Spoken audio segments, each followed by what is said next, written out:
I'm Duncan McLeod, and this is the TechCentral Show. Now, TCS is brought to you by MTN Business. You can visit them at mtnbusiness.co.za to learn more about their products and solutions, and we thank them for partnering with the show to bring you these great interviews. Now, my guest in the studio today is Kruben Pillay. Kruben is Chief Commercial Officer at a company called Datafree Technologies, and you may know their best-known product, which is the Moya messaging app.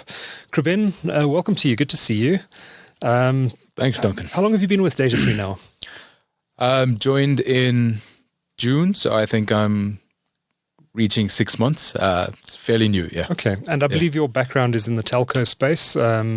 I believe you've worked for both Telkom and its BCX subsidiary and Vodacom. What sort of roles did you hold in those organizations? So since the beginning of time, it was telcos. Telkom University, we call it the University of Telkom, so pretty much started there. Project management roles, just learning the ropes of voice and data, etc. Really got into some senior roles at BCX, taking on their product portfolio in a senior capacity. Very interesting times there. And then most recently, Vodacom, I think a stint of around 5 to 6 years. I headed up product at Vodacom within their wholesale division.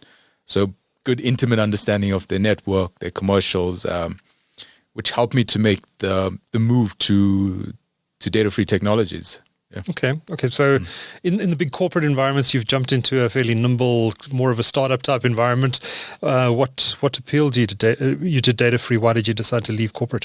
So you're 100% correct. The big corporates, you have the safety net of the balance sheet and also the length and breadth of the big corporate. It wasn't an easy decision. One of the things that stood out for me for Datafree Technologies was their unique value proposition. They were getting into something that's not new. I mean, it's not brand new. It's been around for a long time. People have looked at it and then stepped away from it. It's very difficult. It's a very complex, specific environment to get into. And when I looked at their growth over the past 3 years, they've managed to unlock a new revenue stream that was right in front of, I would say, the majority of the MNO markets. But the risk to get into that was just way too high. I would use the analogy of a dam. I mean, Datafree Technologies figured out how to install sluice gates. Because if you make a mistake on that tech, I've seen companies go belly up very quickly because you have access to millions and millions of end subscribers. So the main reason that I joined is because I could actually see where the potential was. Well, sitting on that side. And I'm not saying that they didn't. I'm sure they did because they built the tech. But it gave me a bit of comfort that there's opportunity. And with my tech telco background and all of that, and also the connections I've made over time, I made the assumption and the risk and the jump, and it's very interesting. Yeah. Okay. So Datafree, best known, as I mentioned, for its product Moya. How is Moya doing, by the way? How many I can't remember if you disclose active user numbers on that platform. I'm not very close to Moya. So what they've done is they've separated the businesses, Datafree Tech, purely in reverse billing, and then the Moya app, as you know it. The numbers, I haven't actually seen them as of recent, but the team's very strong. I know they're bringing on strong brands as well. The MNOs are also interested on the app. It's become sort of a super app now. They've got very strong holdings in the LSM market they're operating in. But I think they're healthy and they're doing well, yeah. Okay. So Datafree obviously is much more than just the Moya app. To tell us about the company. It's in the reverse billing space. What does that mean exactly? Geez, that word is just horrendous. Reverse bill data. I'm one of the guys that was part of that whole naming convention thing as part of as head of product at the telcos. And what it actually does is it allows you to utilize services without airtime. And that's the simplest way I could explain it to you. And it's been around for a long time. It was originally developed for the banking sector. So banks wanted their end customers to have access to the website, I think, at the time, even if they did not have internet. You need internet access, airtime, so on your phone. And then the banking app came about, and they needed to reverse bill the banking app. So that was kind of the niche market for it. And very rarely would you get someone from FMCG or retail to even touch it because it was very expensive, and it still is, by the way.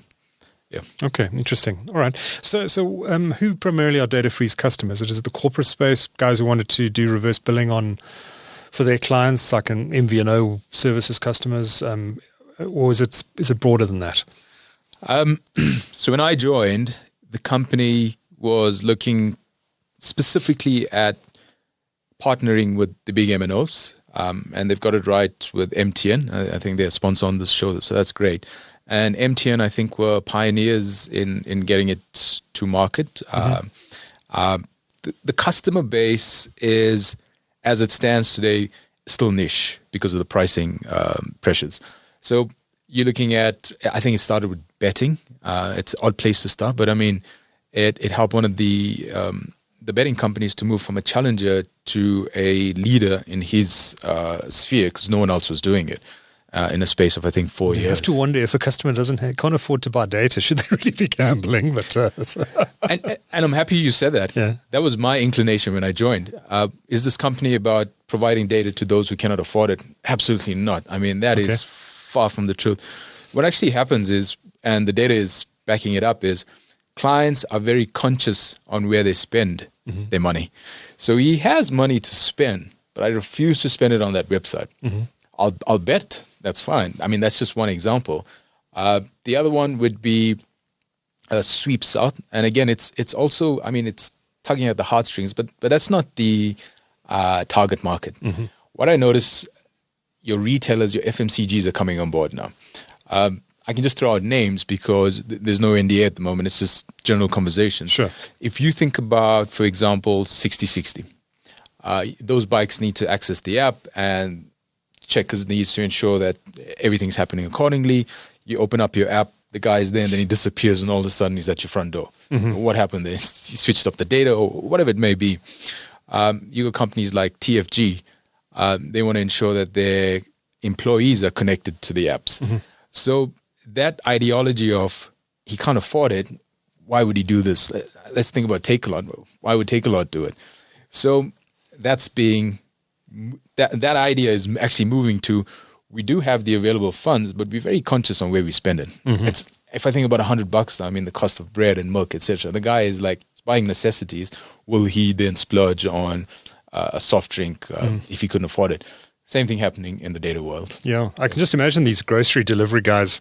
I mean, they're connected to the back end through these apps all the time, and they need connectivity because the end user customer is sitting there on his smartphone or his computer watching where this driver is. And I do it all the time. And the only way to do that is if you've got an active data connection, right? 100%. 100%.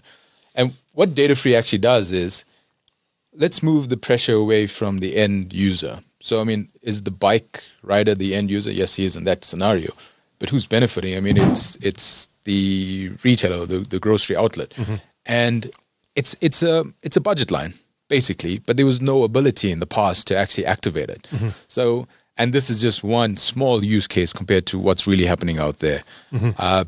Another use case is e-hailing. We're under NDA, so I cannot give out names. But effectively, what we thought was, let's just get the drivers on board because that's a driver app. Like, no, we want to get users on board as well, and we want to grow market share. And that's a different world. How do you zero-rate an app for specific users?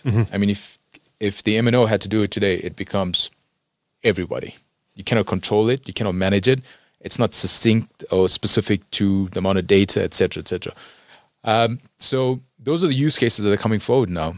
Logistics, another use case. If you think about RAM and DSV and all these big guys who are using Android devices, parcel tracking, they need to log into the thing. They need to send the data back to the head office. And in the past, they've used access point names, if you're familiar with that. APNs, yes. Yeah. These are, just to explain what they are, they're literally, well, you explain to me, I'm going to butcher it. What is an APN? So an access point name is fundamentally been around since the beginning of MNOs. It's used to build the MNO transport system to the end user. So if you go onto your phone today, everyone has it on their device. Your current access point name is allowing internet connectivity. There's an actual name there. It's usually internet. Yeah, depending on the company you're with. Now, what the MNOs figured out is we could privatize it and sell it off individually, like checkers.co.za, RAM. Whatever. And you then got to go into your phone and change the APN settings. There's a friction point there because you no longer have access to your standard realm of services. It's very specific in how it works. You need two devices in some cases because you've got a private one and you've got a work one. So the access point name has been around for a long time. What drew the retail market or the enterprise market to it was its security. So you had a closed network on the mobile network. So only those numbers were allowed and allocated to utilize it. So it made sense at the time. But times have moved on now. Security no more sits in the MNO network. It's now moved into the cloud. You've got IPsec sitting on devices. What we've done is, and I'm jumping the gun here, we effectively figured out that security doesn't have to sit in the network, in the MNO network. We've got AWS, we've got a whole host of ways to secure services before it even gets into that network. And the clever guys at Datafree Technologies figured that out. And I was surprised when I saw that because they thought it was just RBD. I was like, no, you've built a virtual APN now. You just got to figure out how to commoditize that. Not commoditize, monetize at least. Yes. Yeah. Okay. So you've been quoted as saying that Datafree sees a way to generating at least R1 billion, I presume that's every year, in revenue by tapping into the APN market of the telcos. Over what sort of period do you see that revenue opportunity? And where's the biggest opportunity going to come from? So I've got to give some context. What's the size of that market today? The size of the market is plus a couple of billions. Obviously, I'm privy to some of those numbers from my past experience. And ideally, what I'm saying is now we are jumping into an existing market. Is it a lift and shift? Not really. So just a quick analogy. If you think about AWS, before they came along, you had to buy a box or server, find a data center, plug it in, and then you get going. Your scaling was an issue. If you needed to scale up, you needed another box. Right sizing it was an issue. Too small. I mean, you couldn't do that. You couldn't bounce around on your data. AWS saw that. They came into the market, and now we have cloud services. If you speak to any tech guy, it's like the best thing under the sun since the beginning of time. So they've digitized that market, and they're doing very well in it. So when I looked at the product that the team have built, it's called Connect. It's a virtual APN. They effectively remove the cumbersome nature of an APN, and we're sitting right parallel to the MNO network. So the bits and bytes will traverse the data-free network and gets back into the MNO network. So ultimately, if you want to set up an APN today with an MNO, it takes anywhere between a week plus. And I'm being very generous on that. Why does it take so long? So there is a process. First is a commercial process. Let's take out the paperwork. Get into the technical work. You got to then configure that naming convention onto the core network. The core network is built for internal consumption. Now you start adding on these private APNs. You're creating a bit of a, not a mess, but a bit of a complexity. Yeah. So each and every time you do that, there are steps that needs to be taken. They got to secure the network, secure the APN, ensure it's ring fenced. They use radius servers to protect it for authentication. It's not simple. It takes time. So that's, you've virtualized that now. Exactly. Okay. So it's almost like a APN as a service that's pre-configured for use by corporates. Am I describing that right? Yeah. It's the second time I'm hearing that, APN as a service. And I think that resonates with the market. A lot of people are saying as a service. And yeah, it's exactly that. So what happens now is if you want to set up an APN, you don't go through that process. So and it sounds like I'm boasting, but absolutely not. It takes minutes now. And I'm sure in the past, a lot of companies come across and say, we can do this in hours and minutes, etc. But actually what happens is because Datafree Technologies is sitting parallel, what they've done is they've set up the interconnect, the IP addresses. It's a one-time setup. So once that's done and you get an APN that needs to be set up, we are using the public APN. So you don't have to go change any settings on your phone. You don't have to there's no friction. We're securing it via VPN connections on the back of that. So you still get your security. The data is being counted, the data is being measured, data is being secured, and then it's sent to the endpoint that you require, whether that's your corporate website or whether that's the app that needs to pick up traffic to bring it back to the end user. It sounds like, well, that sounds very simple. The complexity. We had the CTO down from Australia who explained it to me. And he went through, I'm not going to bore the audience with how it's actually done, but when he explained it to me, the risk of getting it wrong is so high. We've had guys in the past that have come into this type of business and they've tried to do it and they've ultimately double counted the traffic as well. Because behind each front end, there's not a million, but there's so much of data points.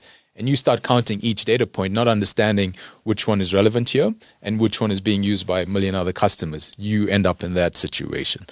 So the complexity is there and they've figured it out. And we've spoken to a couple of MNOs.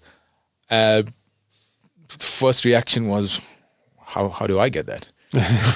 What do we need to do? But it's not all roses. There are some uphill battles that we need to get through. And the most important one is the commercials around it. Tech is great, but if you come in more expensive than, I don't know, the open market data rate, I think is 8 cents now, plus minus. If you want to sell for more than that, we can justify it with the tech. But I mean, there's a limit that the enterprise will accept. And once you pass it, then we'll take our chances there. Right. Yeah. Okay. So you collect revenue as a margin on the data that is used across the system, or is it an upfront payment made by the corporates? So our business model is a little bit of that. Yes, we aggregate the data. So it's not purely one MNO. In the past, if you wanted to switch this on, you would go to a single MNO, sign up a deal, go to the next MNO, sign up that deal, and you keep doing that. Then you got some of the smaller companies coming along and saying, let me handle those deals for you, take it from me. So the model is, on an APN, you need a SIM card. You need to ship that SIM card out to the user. You need to configure that SIM card. You need to load that MSISDN back onto the core network, and then you switch it on. You do that per an MNO. What we've said now, or what we've done, is we've sent out IP addresses to each MNO. We're using RBD technology. Once that's done, if an enterprise either comes to us or goes to the MNO and uses our tech, I mean, our model is to sell through the MNO in any case. What happens from day one is there's no distribution, there's no shipment, there's no waiting period to get up and running. All we need is a list of the existing client base MSISDNs, and we can switch it on. Literally in a day or so, it's switched on. So the margin we make, yes, you're correct. One, on the MNO reversible data, and we also generate revenue on the actual platform. I mean, that's our core business, the tech. So we're selling the tech. Yeah. Okay. Is anyone else in the world doing this? So we have run some competitor analysis. Is it unique? No, RBD is not unique. Is virtual APN first of its kind? Yes. So we've looked around at APN business. The APN business has been the APN business for years. I mean, plus 20 years now. It's archaic. There's no innovation in that market. And the reason there's no innovation is you need buy-in from the MNO to innovate. So we effectively said, we'll sit right next to you, no problem. And we figured out how to do that with with connectivity to them and utilizing them. So the short answer is VAPN, no. RBD, yes. It happens in many markets. MNOs generally do it. So we see it as a pivotal point in time now. Is it going to now shift the thinking for the enterprise market? Are we going to continue to use APNs and figure out these data SIMs and this cumbersome process of managing employees, or is it bring your own device? What is it? What is the use case for them? And we're trying to remove the friction. We want them to go out and sell the bread and deliver the food and get the parcel to the house. Forget about the stress about all these SIMs and delivery, etc. I'm imagining that friction exists in every market, though. It's not just South Africa. So I'm imagining there's a global opportunity here. Do you take the solution perhaps first into the rest of Africa and then consider global opportunities? And how do you do that? So we've been brainstorming. Africa first, because South Africa has been a very good springboard for us. But Africa is not an easy continent to work on. There are nuances in each country. There's tax legislation, there's business legislation. You got to get along. Once we get all of that out of the way, what we have noticed is there's a lot of interest in markets like Singapore that's come to us. In the Middle East, a lot of the markets have looked at us. Asia, and yes, Africa. We want to start with Africa because we understand we've got good ties in Africa. Certain markets that we've looked at is Namibia, Botswana, Nigeria, Mozambique, and then up on the East Coast, Kenya, Ethiopia. So our plan is one market at a time. Because if you get this wrong, as I said in the beginning, it is a very risky business to get wrong, because you're opening up the sluice gates. If you cannot control that, you're going to flood the town.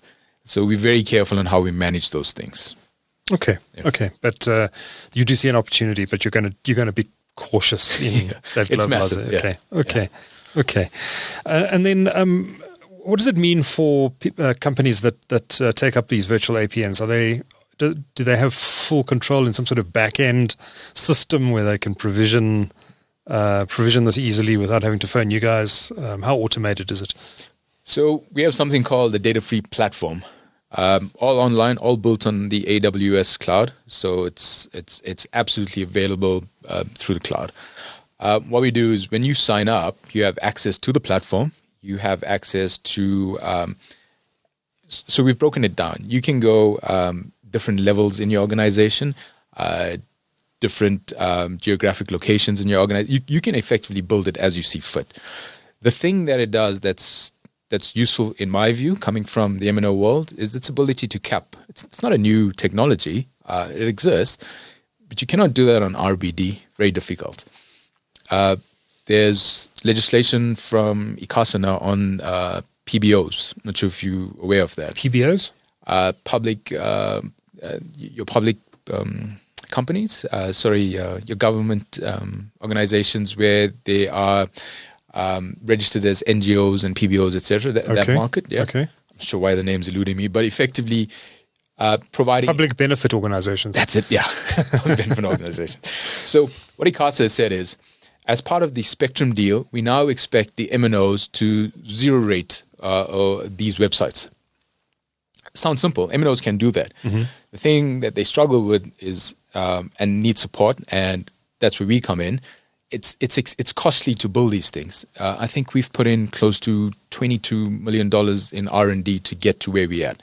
So it takes a lot of work to get here. And will an MNO want to, put that type of investment in? At this point, I think they're busy on other things to actually look at that. So what we can do for them and what we can do with the platform is we can zero rate all of these PBO websites for them. We can manage the data as well. So the legislation says it needs to be 300 megs per user per day and 2 gigs per month. That's very specific. Wow. Very, very specific. And if you needed to manage that, how do you do that on a reversible website? Because everyone's got access to it. This is what the tech is good at. It can get into this very, very specific environments, and it can do these things. So yes, you get a platform, you get full control. You can manage down to the megabyte timing. You can use timing as well. Some of the e-hailing guys want to lock it in with some type of promotion and unlock this. I mean, it is so flexible as well. It really is. Great. Yeah. Sounds like you're onto a winner here, Kruben. Kruben Pillay is Chief Commercial Officer at Datafree Technologies. Thank you so much for speaking to TechCentral today. Thanks, Duncan. Appreciate the time.